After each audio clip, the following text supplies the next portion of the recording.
So there's a saying that says imitation is the best form of flattery. And right now in the watch business, it's safe to say that steel cases with blue dials is the leader to follow.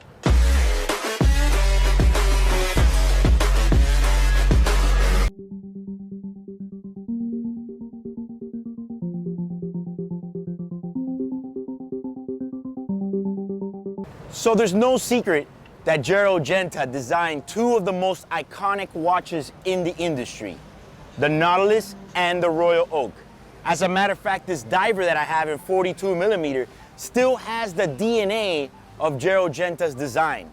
Now, there's no denying that there's been great success with both the Nautilus and the Royal Oak in the last 30 years. I mean, not even counting the last 3-year craze and uprise there's been with those two models. That being said, I feel like in the business, there's been a big form of desperation, like I like to call it, because there's been a couple brands that just could not contain themselves. Perhaps maybe they're suffering from lack of creativity, or just feel that maybe they could corner a little bit of that look with a fraction of the cost. Now, I want to go ahead and say that in no way do those other brands bother me or do I hate them. As a matter of fact, I think each of them have at least one model that I feel that I personally like. I just think it's a bit of a, I don't know, just kind of like a low-hanging fruit, cheap shot in the business to blatantly rip off the styling and overall idea, or can we just say maybe the blueprint?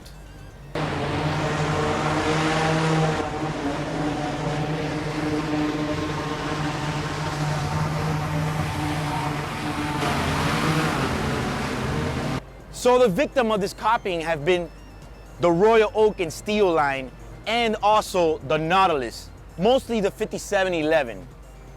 Now, one of the first examples that I like to give of this blatant styling, or like I like to call them, Royal Oak and Nautilus tributes is, let's start first with the PIJ Polo.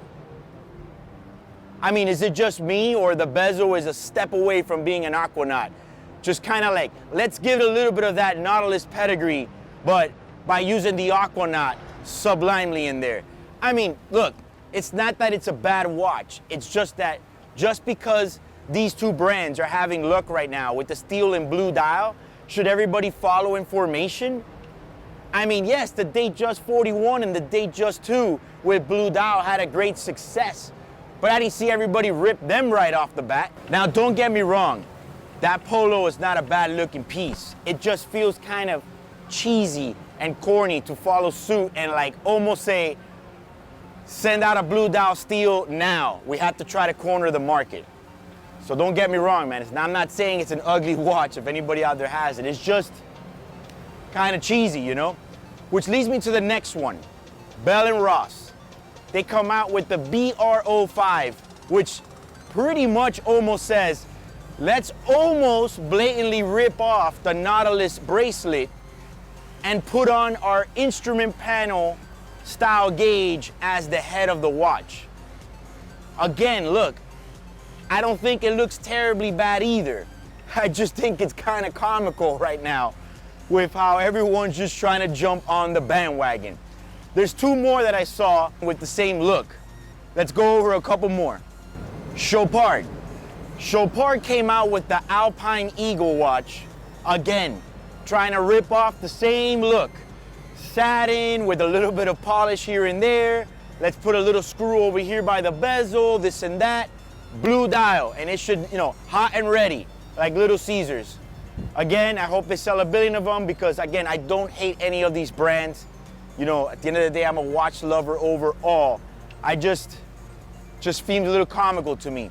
Another interesting one which also caught my attention is the Maurice Lacroix Icon or Acon, or I don't know what they're gonna call it, but you know, I guess that one was very low-hanging fruit for some of the guys that are trying to start, don't want to break the bank, and want that steel look with the blue dial.